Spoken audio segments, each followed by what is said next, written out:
Hello, people of YouTube. Hello, silver stackers. Hello, coin roll hunters. Welcome to my little corner of the internet. This is Michael from Penny Haven, and first off, if you have yet to do so, please hit that subscribe button, then give it a like, then come back over here and hit that bell icon so you know when my new videos come out. Alright, if you haven't guessed yet, this video is going to be about a coin from across the pond. And I do like a bit of theatricality, don't I?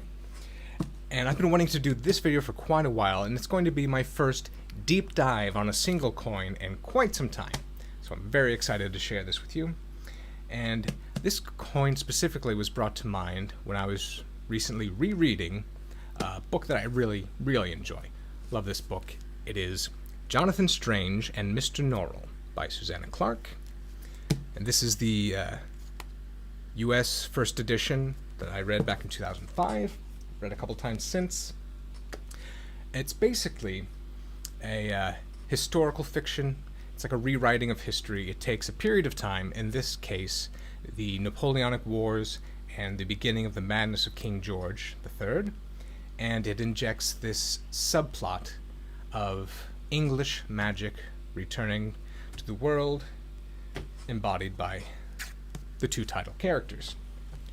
It's great. You get that, that bit of history, and then you get fantastical stories over it. It's just a really good read. I enjoy it a lot.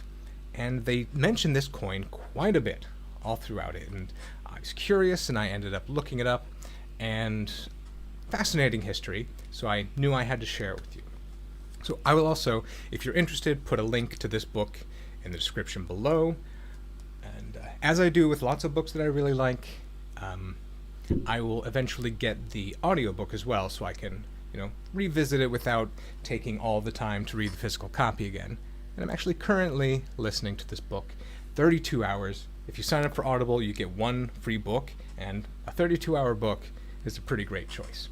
So, what is the coin, you ask? The coin is the Golden Guinea.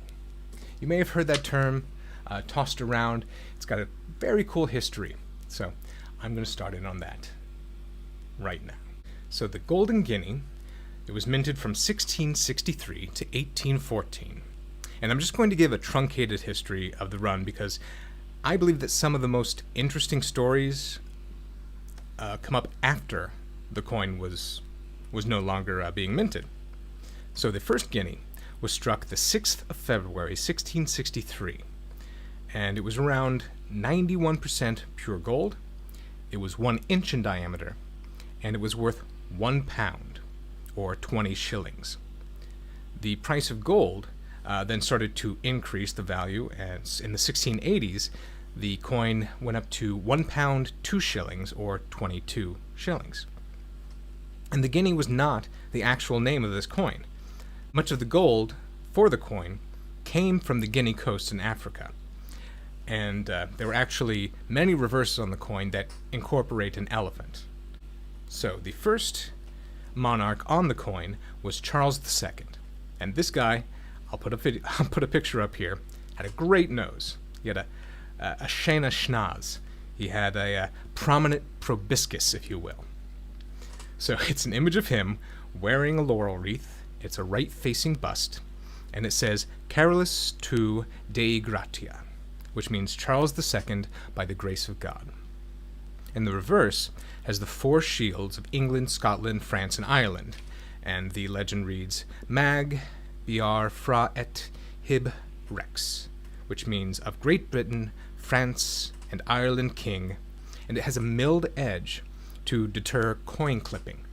Now, coin clipping was a common practice back in the day with precious metal coins, where people would, through various means, they would shave a little bit off the edge, and then just keep circulating the coin as its full value, and then they would keep all those shavings aside and melt it down into bullion, or even counterfeit another coin with it.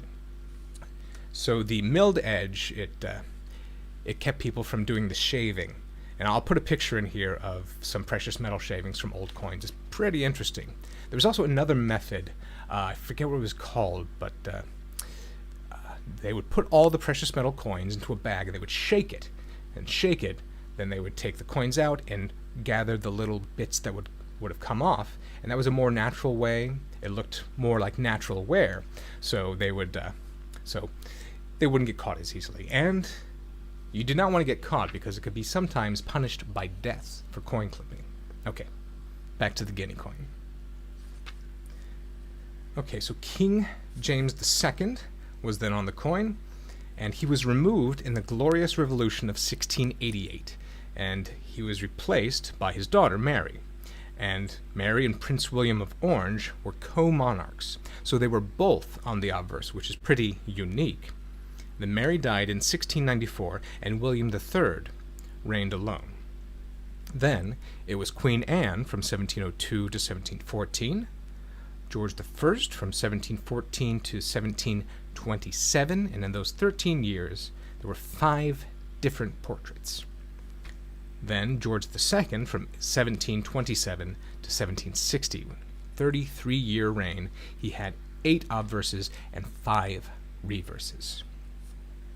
And the reverse of his coin, he has like the busiest reverse. It says, King of Great Britain, France and Ireland, Defender of the Faith, Duke of Brunswick and Lunenburg, Arch-Treasurer and Elector of the Holy Roman Empire.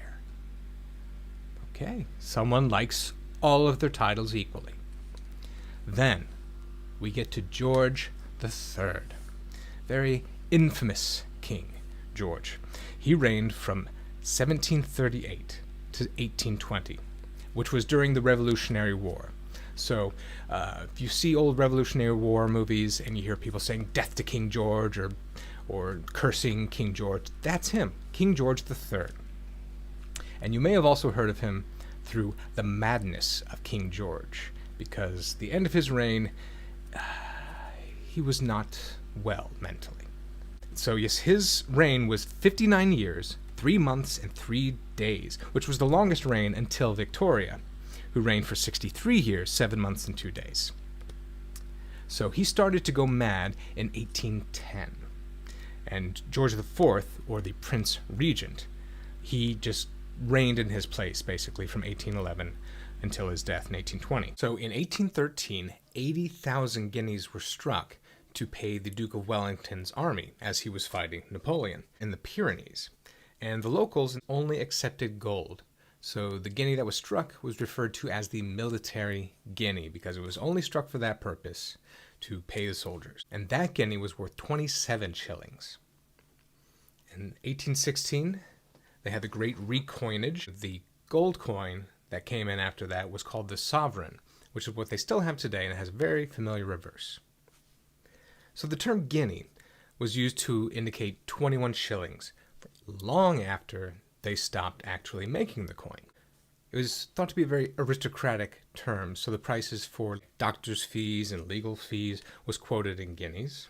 Purchases of land, horses, art, bespoke tailoring, custom tailoring, furniture or white goods, which would be major household appliances and things like that, and general luxury items were all denoted in guineas. And this lasted until a couple years after decimalization in 1971. They stopped making it in 1816, and 150 years later, they're still using the term. In fact, they are still using the term today in a very, very specific way. It is used for the prices of horses at auction. And here's the way that works. So the buyer will pay the fee in guineas, and the seller will receive the same number in pounds. And the difference therein will go to the auctioneer. It's basically your 5 penny per pound will go, and that's the auctioneer's 5% commission. It's kind of a brilliant system that it works out that way.